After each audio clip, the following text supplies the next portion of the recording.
Do you want to be happier? Do you want to sleep better? Do you want less negativity in your life?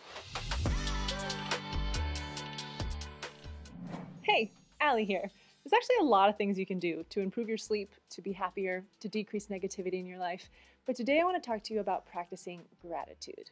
Gratitude and mindfulness go hand in hand. Really, it's being more aware of your thoughts and the things that you already have in your life to be grateful for. One thing you can do is start a gratitude journal. Physically write down the things you're grateful for. Or if you're like me and life is crazy, you have kids, there's no time for any of that, you can think of the things you're grateful for. Every morning, I think of 3 things I'm grateful for, and before I go to bed, I think of 3 more things. This is a great way to start and end your day with positive thoughts. I've been doing this for quite a while, a couple years now, I think.